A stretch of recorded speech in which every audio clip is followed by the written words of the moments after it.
ఇలా చేస్తే శంకరపాలి క్రంచీగా బిస్కిట్స్‌లా ఎంత బాగా వచ్చాయో. టేస్ట్ అయితే చాలా చాలా బావున్నాయి. తిన్నా కొద్దీ తినాలనిపిస్తూ అలా నోట్లో మెల్ట్ అయిపోతాయి. అలాగే ఇలా మనం ఒక్కసారి స్నాక్‌లా ప్రిపేర్ చేసి పెట్టుకుంటే నెలపైనే నిలువుంటాయండి. మెయిన్‌గా వర్కింగ్ వుమెన్స్‌కైనా లేదా పిల్లలకి బాక్స్ పెట్టే ఏ తల్లికైనా బాగా యూజ్ అవుతుంది. ఇలా మనం ఒక్కసారి చేసి పెట్టుకుంటే స్నాక్స్‌లోకి ఏం పెట్టాలో తోచనప్పుడు వీటిని పెట్టి పంపించొచ్చు. నేను కూడా మొన్న సమ్మర్ వెకేషన్‌లో బయట తిరగడానికి వెళ్ళినప్పుడు పిల్లలు ఇష్టంగా తినే వీటిని చేసి తీసుకెళ్ళాను. అందుకే మీలో కూడా చాలా మందికి ఈ టైంలో ఈ రెసిపీ బాగా యూజ్ అవుతుందని ఈరోజు ఈ వీడియోలో శంకరపాలి రెసిపీని మీతో షేర్ చేస్తున్నాను. మరి లేట్ చేయకుండా ఎలా చేయాలో ఇప్పుడు చూపిస్తాను రండి. ముందుగా ఒక బౌల్లోకి 2 కప్పుల మైదా పిండిని తీసుకోండి. మనకు కరెక్ట్ కన్సిస్టెన్సీతో మంచి క్రంచీగా రావాలంటే మైదా పిండినే వాడాలి. మీరు హెల్త్ వైజ్ చూసుకుంటే గోధుమ పిండినైనా తీసుకోవచ్చు. అలాగే ఇందులోనే చిటికెడంత ఉప్పుని తీసుకోండి. ఇలా చిటికెడంత ఉప్పుని తీసుకున్నాక మనం తీసుకున్న ఈ పావు కిలో మైదా పిండికి సరిపడా ఇప్పుడు చక్కెరను తీసుకుందాం. మిక్సీ గిన్నెలోకి ఒక ముప్పావు కప్పు వరకు చక్కెరను తీసుకోండి. వెయిట్ వైజ్ 120 గ్రామ్స్ వరకు చక్కెరను వాడుతున్నానండి. ఇందులోనే మంచి ఫ్లేవర్ కోసం ఒక 4-5 యాలకులను తీసుకొని మెత్తగా గ్రైండ్ చేయండి. చూడండి, మనకు బరకగా కాకుండా ఇలా చక్కెర అనేది ఫైన్గా పౌడర్లా గ్రైండ్ చేశాక పిండిలోకి తీసుకుందాం. ఇలా పిండిలోకి తీసుకున్నాక పిండి చక్కెర పొడి మొత్తం కలిసేలా ఒకసారి బాగా కలపండి. ఇప్పుడు మనం చేసే ఈ శంకరపాలి మంచి క్రంచీగా బాగా కుదరడానికి ఇందులోకి నెయ్యిని వేడి చేసి తీసుకుందాం. మరో పక్కన ఒక గిన్నెలోకి పావు కప్పు నెయ్యిని తీసుకొని బాగా వేడి చేయండి. ఇలా నెయ్యితో చేయడం వలన టేస్ట్ కూడా చాలా బాగుంటాయండి. ఇలా నెయ్యిని చక్కగా వేడి చేసి పిండిలోకి తీసుకొని నెయ్యి వేడిగా ఉంటుంది కాబట్టి ముందుగా ఇలా స్పూన్తో బాగా కలపండి. ఆ తర్వాత చేతితో రబ్ చేస్తూ పిండి మొత్తానికి నెయ్యిని బాగా పట్టించండి. ఇలా నెయ్యిని ముందుగా పిండికి పట్టించడం చాలా ఇంపార్టెంట్ అండి.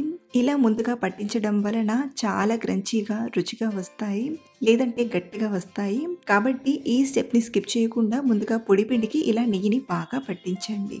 అలాగే ఇలా అంతా పట్టించాక మనకి ఇదంతా ఒక బ్రెడ్ క్రబ్స్లా వస్తుంది. లేదంటే మీకు ఈజీగా అర్థం అవ్వాలి అంటే ఇలా ముందుగా పట్టించాక కొంచెం పిండిని తీసుకొని ఇలా ప్రెస్ చేసామంటే చూడండి, ఇలా ముద్ద కట్టేలా వచ్చిందంటే మనకు ఈ పిండికి మాయిన్ అనేది పర్ఫెక్ట్గా వచ్చినట్లు.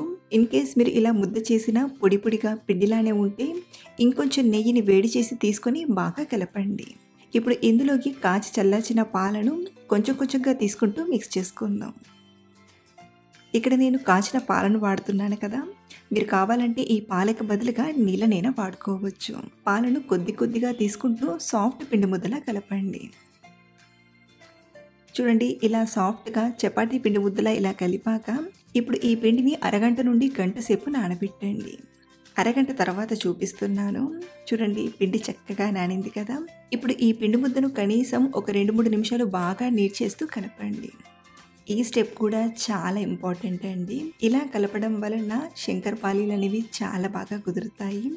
మీరు కావాలంటే ఎన్నిలో అయినా కలపచ్చు, లేదా మనం ఏ చెక్కపైన అయితే రోల్ చేస్తామో ఆ చెక్కపైకి ఇలా తీసుకొని బాగా నీట్ చేయండి. ఇలా నీట్ చేశాక చూడండి, సాఫ్ట్గా ఉంది కదా పిండి.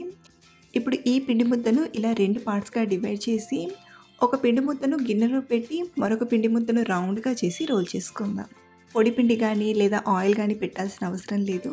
డైరెక్ట్గా ఇలా చెక్కపైకి తీసుకొని రోలర్తో రోల్ చేయండి. మరీ గట్టిగా కాకుండా మీడియం థిక్నెస్ వచ్చేలా ఇలా స్లోగా రోల్ చేయండి. ఇలా మీడియం థిక్నెస్ వచ్చేలా రోల్ చేశాక ఇప్పుడు ఎడ్జెస్ని కట్ చేసుకుందాం. చూడండి, మనం ఇంత మందంగా రోల్ చేసి తీసుకుంటే సరిపోతుంది. ఇలాగే మిగతా ఎడ్జెస్ని కూడా కట్ చేసి స్క్వేర్ షేప్ వచ్చేలా పీసెస్గా కట్ చేసుకుందాం. మీరు కావాలంటే డైమండ్ షేప్ వచ్చేలా అయినా కట్ చేయొచ్చు, కానీ ఇన్ జనరల్గా ఈ శంకరపాలిని ఇలా స్క్వేర్ షేప్లోనే కట్ చేస్తారు. సో ఇలా కట్ చేశాక ఇప్పుడు వీటిని మనం ప్లేట్లోకి తీసుకుందాం.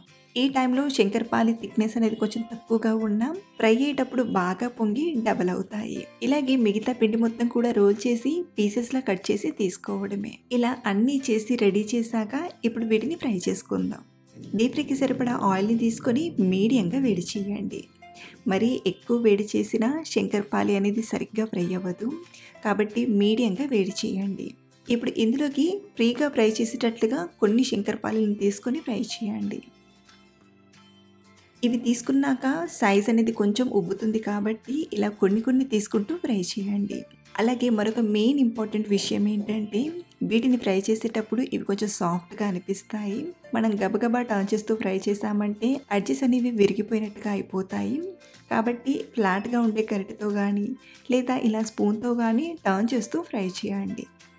అలాగే హై ఫ్లేమ్‌లో, లో ఫ్లేమ్‌లో కాకుండా మంటను మీడియం ఫ్లేమ్‌లో పెట్టి ఇలా మంచి కలర్ వచ్చేంత వరకు ఫ్రై చేయండి.